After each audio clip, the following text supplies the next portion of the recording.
fait pleurer. Oui, dans la nuit. Bonjour tout le monde, c'est Elsa Esnou. Retrouvez-moi avec Jazia dans le passage des artistes. Et dans la nuit, j'ai prié. Bonjour Elsa. Bonjour. Écoute, ravie de te retrouver au passage des artistes pour une petite balade artistique. Ravie également. Entre filles en plus. Bon, j'ai envie de te dire, c'est parfait. Alors, on va parler un peu de ton parcours. Tu as fait des études avant de démarrer ta carrière. Alors, tu as fait d'abord de l'anglais, d'abord un bac. À la Sorbonne, tu sors avec quand même une licence en anglais. Tu pars quelques mois également au Canada. Qu'est-ce qui a fait que ton chemin de vie s'oriente vers le domaine artistique? Alors tout simplement parce que ça a toujours été une passion pour moi. Oui. C'est-à-dire qu'en fait, lorsque j'ai fait des études, c'était, on va dire, plus pour rassurer mes parents.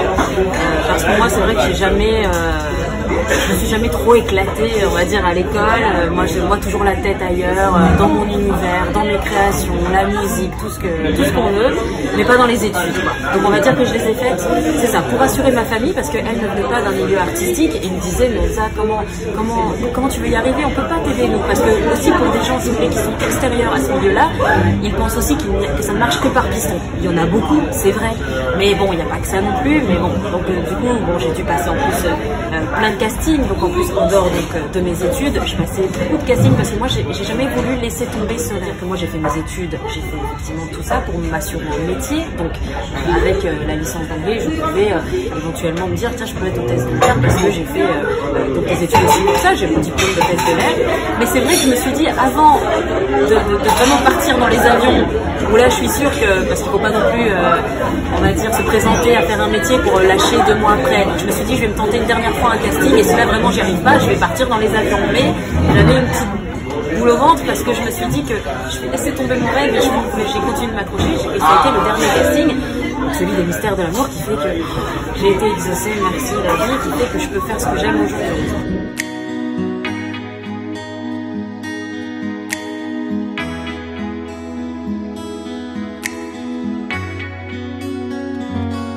J'avais pourtant tant de choses à te dire, des sentiments, des larmes et des soupirs, tous ces petits secrets que pour moi je Ça vient pas. Et qu'est-ce qui t'inspire justement? Et bien justement, ça peut être, donc c'est là où je parle de magie, de miracle. Oui. Tout d'un coup, j'aurai une mélodie en tête. Pense d'abord à la mélodie, ensuite au texte. Tu fais le contraire, où il n'y a pas de règle, il y a pareil. Alors, on va dire qu'il n'y a vraiment pas de règle, parce que autant je peux avoir une mélodie et je vais faire nanana, et après je vais penser au texte. Ou alors parfois je peux avoir une phrase qui m'arrive avec juste un mot, enfin vraiment une phrase, et cette phrase j'ai la mélodie tout de suite. C'est ça qui est incroyable. Et ça m'a fait ça avec déjà pas mal de mes chansons, et c'est là où je sens, on va dire, que je tiens un bon titre. C'est lorsque on va dire que j'ai cette évidence et que je cherche pas trop longtemps. Bah, c'est comme pour tout, hein. Oui. C'est comme l'amour en tout cas. Je suis d'accord avec vous. 2 disques d'or, 3 disques d'or. À un moment donné, on est quand même assez satisfait du parcours, du chemin qu'on a pu parcourir. Comment tu vis, toi, ton notoriété aujourd'hui? Moi, je vis clairement un rêve éveillé. Je réalise toujours pas. En fait, j'avais tellement peur de jamais faire ce que j'aime que je me suis à la fois tellement vue, on va dire, y arriver, et à la fois tellement pas y arriver. Je devais me dire, Elsa, laisse tomber, t'auras pas forcément ce que tu veux, voilà. Que j'arrive toujours pas à croire en cette chance, c'est-à-dire que oui, je la vis à fond, à 100%, c'est sûr. Comme si ça pouvait s'arrêter demain, je vis chaque jour comme si c'était le dernier. Donc c'est en ça aussi que ça me prend toutes mes tripes, et que j'ai tout le temps des frissons, que j'ai des larmes aux yeux, qu'on pourrait dire effectivement de moi que je suis extrêmement sensible. Oui. C'est parce que je suis tellement reconnaissante en la vie qu'elle me donne cette chance de le faire. Mais c'est vrai que lorsque encore dans la rue, tous les jours j'ai une personne, c'est ça, je vois aussi l'évolution, il n'y a pas un jour où on me dit pas, ah Elsa Esnou, oh je peux avoir une photo, machin. Et ce qui fait que même moi je n'arrive pas à réaliser encore qu'on peut me reconnaître. L'autre fois, il n'y a pas plus tard qu'il y a 1 heure, je marche, je me dis, oh Elsa Esnou, et je me dis, voilà, ça fait encore bizarre. Oui. Est-ce qu'on s'habitue? Bah, on va dire que je commence à m'habituer un peu plus parce que maintenant ça devient un peu plus une habitude entre guillemets qu'on me demande une photo. Donc moi en plus ça me fait toujours énormément plaisir parce que ce sont des gens tellement gentils, bienveillants. Ça j'ai aussi cette chance. Donc c'est un bonheur en fait. Maintenant, moi c'est pas forcément ça que j'ai recherché au travers de ce métier forcément parce que moi ce qui comptait surtout c'était on va dire de donner du bonheur aux gens en ayant moi aussi ce bonheur aussi de ce partage de la musique. C'est ça. Maintenant d'avoir en plus des gens qui vous soutiennent, qui vous disent qu'ils vous aiment, apprécient ce que vous faites, c'est extraordinaire, qui chantent vos chansons. Vous savez moi quand je me vois encore sur mon canapé en train de composer sur par terre, parce que chez moi je suis souvent par terre en plus assise en tailleur avec mes... Et je me dis, je suis partie sur une idée toute simple à faire et qu'après vous avez, là je vais, allez on va dire, je repense à mes dernières salles là que j'ai faites, vous avez au moins 2000 personnes qui chantent votre chanson par cœur, ou encore au Zénith, 6000 personnes qui chantent vos chansons par cœur, vous dites, waouh, j'ai quand même fait ça, c'est un truc de fou. Moi je vis mon rêve. Quand vous aimez réellement quelque chose, mais vraiment, je vous jure, de manière sincère, vous ne pouvez pas vous en laisser. Le Zénith bientôt, tu nous donneras les dates. La Cigale bientôt également, je crois que c'est le 29. Tout à fait. À Paris. Tu pars ensuite en Belgique. Oui. Bon alors dis-nous un peu. Bon, évidemment, tous ceux qui voudront avoir tes dates iront sur le site internet que tu nous indiqueras et puis ils auront toutes les dates. Mais déjà les plus importantes, on va dire. Les plus importantes, elles sont toutes, j'imagine, bien sûr. Ah, mais les plus proches, voilà. Je crois que c'est le mot adéquat. Les plus proches. Ah oui, non mais c'est génial parce que tu as les yeux qui brillent. Ah oui, ah non mais. Tu peux pas t'imaginer. Ah non mais c'est. Alors là déjà, je me dis qu'effectivement, je vais reprendre mes répètes là, parce que le week-end prochain, je suis en concert. Ouais. Ensuite, je vais avoir Amiens, je vais avoir Rouen, Toulouse, j'ai Metz, Bordeaux, Lille. Oui. Deuxième fois aussi. Voilà, j'ai la Belgique aussi, Port-Royal, Bruxelles, Montluçon, Nantes, et effectivement, pour l'instant, je termine avec Paris, Zénith. Oui, à la Cigale, le 29. Et là, le 29, et le 29 février. Prochain. Donc, si vous voulez, ça c'est extraordinaire parce que j'ai hâte de retrouver le public. Ce sont des gens que j'affectionne énormément. Tu as déjà fait une chanson pour eux, pour les remercier. Oui, et en plus, mais c'est surtout que je leur suis tellement reconnaissante parce que je me dis que c'est grâce à eux si mon rêve continue, parce qu'ils sont là, parce qu'effectivement, j'ai quasiment pas de passage en radio grâce à eux. On est disque d'or. Et en plus, on vient de m'apprendre là que j'allais être très prochainement à nouveau disque d'or, donc c'est fantastique. 4 disques d'or. Énorme. Qu'est-ce que ça c'est exceptionnel. Ah mais moi je c'est complètement hallucinant. On m'a dit que normalement lorsque on est dans la télé, d'autres médias peuvent se dire elle n'a pas besoin de nous forcément.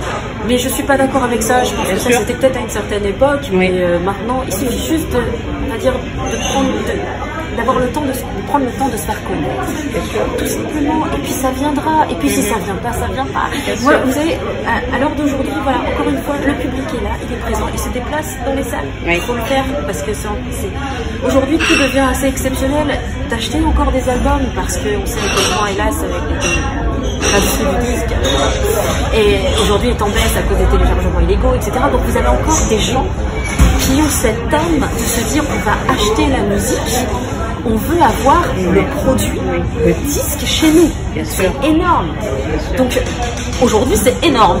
Donc moi je veux dire, même si je dois pas être en radio, eh ben c'est pas grave. Si on est en radio, eh ben tant mieux. Ça permet d'avoir encore d'autres idées, de se faire connaître d'un public plus large encore. Et puis s'il n'y a pas, et nous on continue l'aventure et cette belle histoire, parce que vraiment en plus c'est une belle histoire d'amour. Il faut aussi savoir que je suis née dans cette série qui est aussi le mystère de l'amour, qui passe tous les week-ends sur TMC. On a quand même, au travers de cette série, une belle promo parce que c'est quand même vu par 2 millions de téléspectateurs chaque week-end, sans parler bien sûr des replays dans la semaine.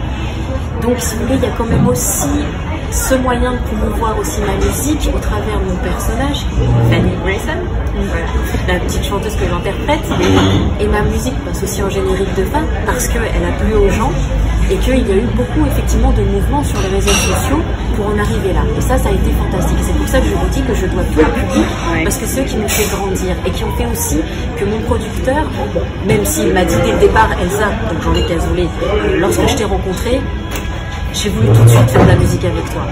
Mais c'est vrai que quand vous avez en plus à côté le soutien d'un public, qui écrivent en plus partout, on voudrait un album d'Elsa Snow, etc., bah, lui ça le conforte aussi, il se dit, bah, après tout, ça veut dire qu'il y aura quand même le public qui sera là, donc c'est génial. Partons tous ensemble dans cette aventure. Moi, j'ai bien sûr mon producteur qui a cru en moi, qui m'a tendu cette main, parce que c'est sûr que sans lui, j'aurais jamais bien sûr. Mais j'ai aussi surtout le public qui me permet de grandir de plus en plus. Donc merci. Un troisième album en 2018, 3. 2019, le 4 qui arrive. Pourquoi ce choix de numéroter les albums? Alors, très simple. Parce que Jean-Luc Azoulay m'a dit, écoute Elsa, on va arrêter de se prendre la tête avec des titres, parce que lui il en proposait un. Ça c'est pratique. J'en proposais un, voilà, et il me dit, et il m'a confié, comme de toute façon moi j'ai envie de te faire plein d'albums, ce que j'espère qu'on pourra faire. Bien sûr. Et nous on pourra tout là. Vous voyez à quel point je suis superstitieuse. Non mais il me dit, comme j'ai envie de t'en faire encore plein, pour les gens, ce sera plus sympa d'avoir une collection, de chercher un, 2, 3, 4. C'est-à-dire que si en plus on ressortait les autres, si vous voulez, en format, on pourrait dire en collector, on rebaptiserait les autres 1, 2, 3 pour que ça fasse la suite, etc. Mais je veux dire, si on en fait d'autres, c'est vraiment parce que le public est là et c'est.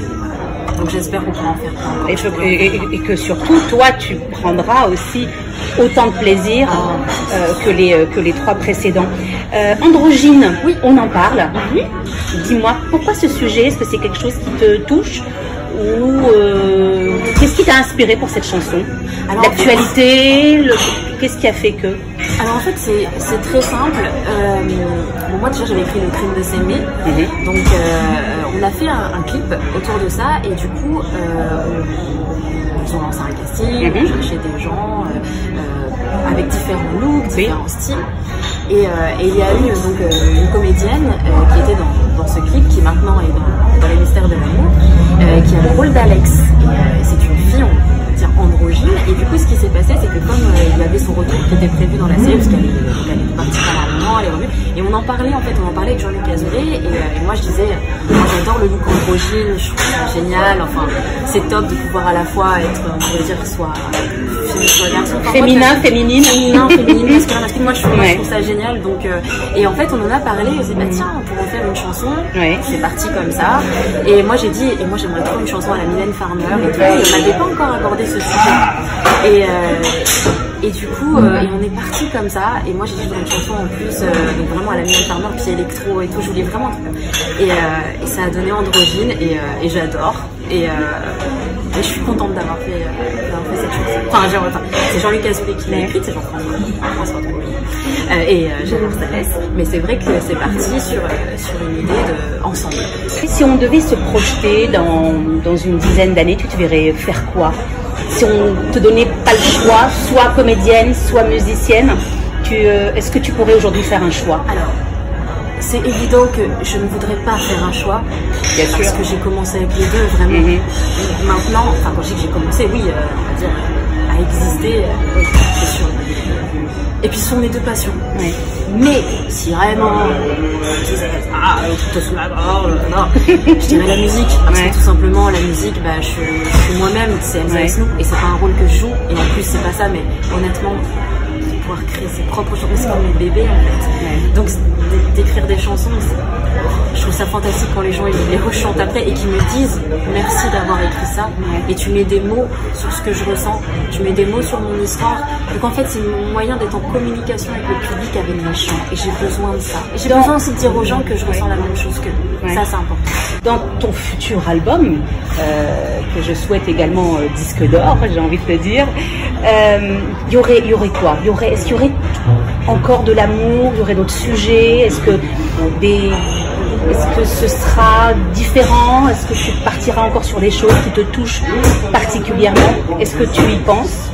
Alors, moi, c'est évident que ce qui est important pour les gens ce qu'ils doivent savoir, c'est que je suis vraie jusqu'à présent. C'est-à-dire moi, je ne vais pas leur faire un coup du jour au lendemain, je vais passer à toute autre chose, parce qu'avant, c'était pas moi et maintenant, c'est moi. Ça, c'est impossible. D'accord.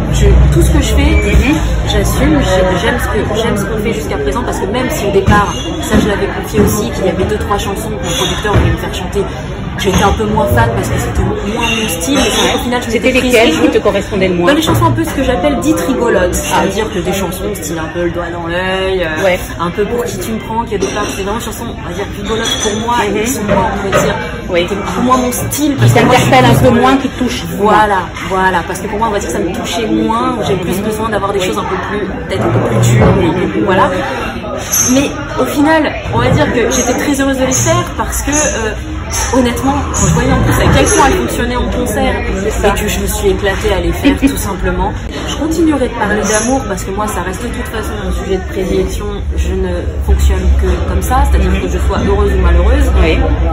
L'amour c'est ce qui guide ma vie. Donc voilà, après je suis assez écorchée vive. Donc bon, j'ai besoin de dire aux gens que moi aussi j'ai souffert comme eux. C'est comme ça fait partie de la vie. Et puis pour moi je pense que c'est ce qui nous réunit tous. Bien sûr. Après peut-être que j'aborderai aussi, j'essaierai d'aborder d'autres sujets que je n'ai peut-être encore jamais abordés. Je vais essayer de toucher un peu à tout, mais tout en gardant vraiment on va dire ma patte, ce côté authentique que tu as.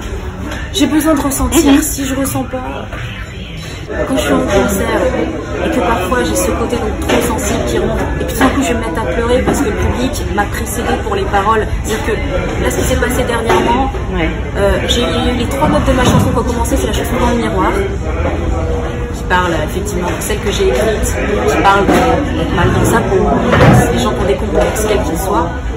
Ils ont commencé à chanter tous Dans le miroir. J'ai fondu en larmes, je ne pouvais pas chanter, ils ont fait tout le couplet. Mais ils ont applaudi, ils ont hurlé. Parce que, et là j'en parle, j'en ai des frissons. Parce que j'ai besoin de ça, on a besoin de ça. Alors après, je vous rassure, j'ai refait la chanson, ne vous inquiétez pas, je ne suis pas restée sans chanter. Moi je te remercie parce que je t'avouerai, moi j'ai grandi, alors on n'est pas de la même génération, moi j'ai grandi avec Hélène et les garçons. C'est un peu notre adolescence et je suis ravie donc qu'il y ait une relève. Elsa, merci beaucoup à toi. Écoute, belle tournée. Et puis j'espère qu'on aura l'occasion de se retrouver pour ton prochain album et puis voilà sur le passage des artistes. Je l'espère aussi. Merci beaucoup en tout cas.